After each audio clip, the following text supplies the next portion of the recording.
N R ಪುರ ಸುದ್ದಿ ಸಮಾಚಾರಕ್ಕೆ ಸ್ವಾಗತ. ಇಂದು ಮಂಗಳವಾರ. ನಾನು ಎಂಸಿ ಗುರುಶಾಂತಪ್ಪ. ಸುದ್ದಿಗಳ ವಿವರ.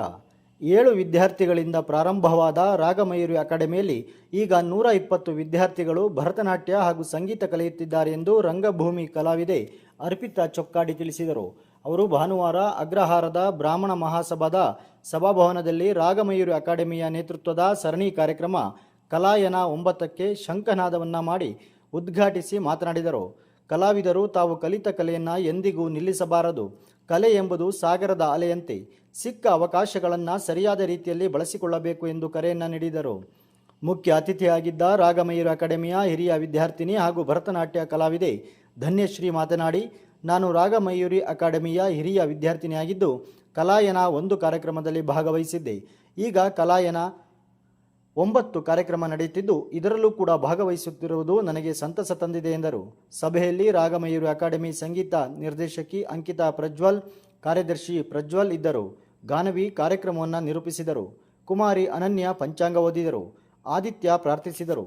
ಈ ವರ್ಷದ ಭರತನಾಟ್ಯ ಹಾಗೂ ಸಂಗೀತದಲ್ಲಿ ಜೂನಿಯರ್ ಪರೀಕ್ಷೆ ಮುಗಿಸಿದ ವಿದ್ಯಾರ್ಥಿಗಳಾದ ಮನಸ್ವಿ, ನಿಧಿ, ಮಿಷ್ಟಿ, ರಚಿತಾ, ಸಾಯಿ, ಆರಾಧ್ಯ, KS ಆರಾಧ್ಯ, ಸಾಧ್ವಿ, ತ್ರಿಷಾ, ಕೃಷ್ಣ, ನಿಹಾನಿ, ಇಂಚರ, ದಿಯಾ, ದಿಶಾ, ಸ್ವಾತಿ, ಅಪೇಕ್ಷಾ, ನಿಸರ್ಗ, ಮಿಥಿಲಾ ಹಾಗೂ ಸಂಗೀತ ವಿದ್ಯಾರ್ಥಿಗಳಾದ ನಾಗಶ್ರೀ, ಆದಿತ್ಯನ್, ಅನನ್ಯ, ಅಪರ್ಣಾ ಅವರಿಂದ ಭರತನಾಟ್ಯ ಸಂಗೀತ ಕಾರ್ಯಕ್ರಮ ನಡೆಯಿತು.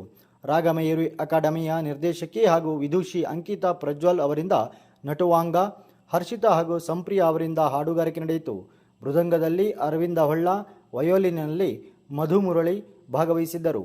ಕಾರ್ಯಕ್ರಮದಲ್ಲಿ ರಾಗಮಯೂರಿ ಅಕಾಡೆಮಿಯ ವಿದ್ಯಾರ್ಥಿಗಳ ಪೋಷಕರುಗಳು ಭಾಗವಹಿಸಿದ್ದರು.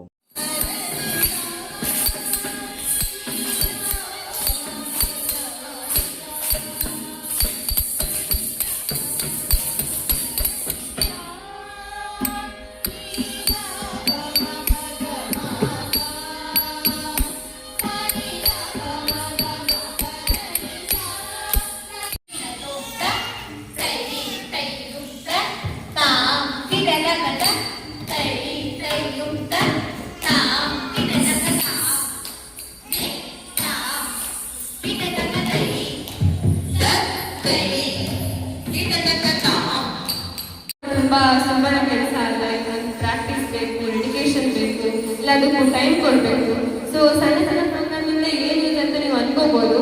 ಇವಾಗ ಸಣ್ಣ ಸಣ್ಣ ಪ್ರೋಗ್ರಾಮ್ಗಳಿಗೆ ನೆಟ್ಟಾನೆ ನೀವು ದೊಡ್ಡ ವೇದಿಕೆ ಮೇಲೆ 1000 ಜನ ಮುಂದೆ ವಿದ್ಯಾರ್ಥಿಗಳೆಲ್ಲ ಪರ್ಫಾರ್ಮ್ ಮಾಡಿ.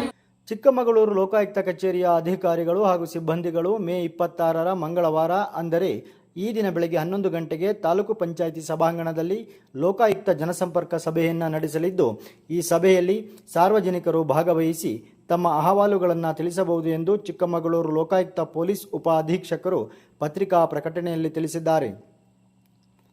ನರಸಿಂಹರಾಜಪುರ ತಾಲೂಕಿನ ಮಡಬೂರು ಗ್ರಾಮದ ಗರ್ನಕೊಪ್ಪದ 69 ವರ್ಷದ ಪ್ರೇಮ ಎಂಬ ಮಹಿಳೆಗೆ ನಾಗರ ಹಾವು ಕಚ್ಚಿ ಮೃತಪಟ್ಟ ಘಟನೆ ಶನಿವಾರ ನಡೆದಿದೆ.